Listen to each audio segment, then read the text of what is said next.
Oui, moi c'est Janvier Ndikam, je suis journaliste au Cameroun depuis bientôt 17 ans. C'est très difficile pour un journaliste de vivre de ce métier.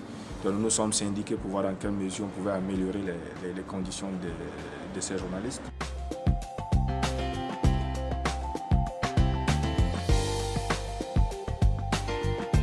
Pendant près de 5 à 6 années, nous avons négocié la convention collective des journalistes, dont le document est ici présent, dans un pays comme le Maroc où, avec près de 4 milliards de francs CFA, on peut subventionner la presse. Un pays comme le Cameroun, c'est à peine si on donne 130 millions de francs CFA par année, à près de 600 à 700 titres de journaux et radio et télé qui existent au Cameroun.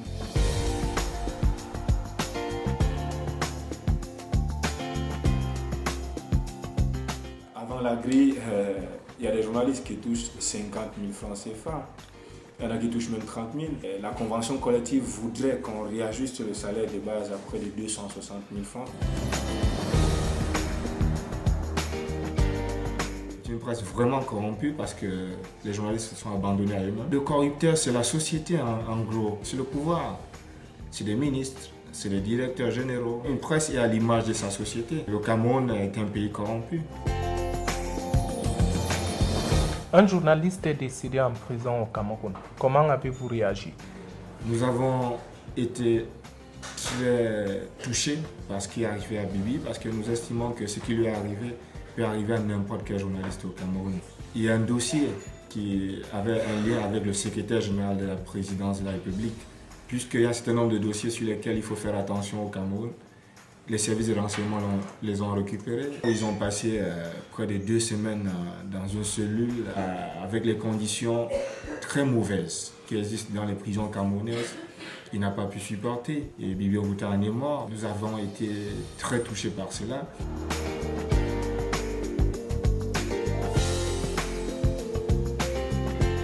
La journée du 3 mai qui suivait sa mort, qui est la journée internationale de la liberté de la presse, nous avons organisé toute une marche qui a même d'ailleurs été réprimée en face du premier ministère au Cameroun. Ça a été violemment réprimé. À partir de ce moment, la difficulté du journaliste à exercer au Cameroun est évidente.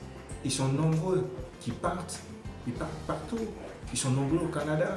J'en connais qui sont en France, j'en connais qui sont même en Allemagne. Ils partent tout le temps. Nous qui réussissons encore à rester, c'est pas toujours évident.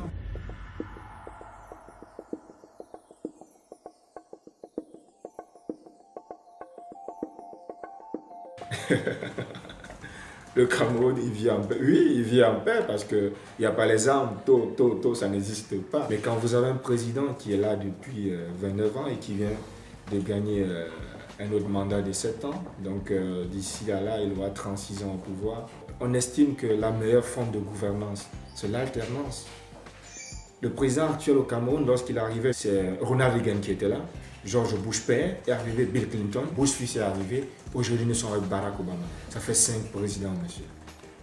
5 présidents, vous êtes là, vous les voyez passer. Vous êtes roi.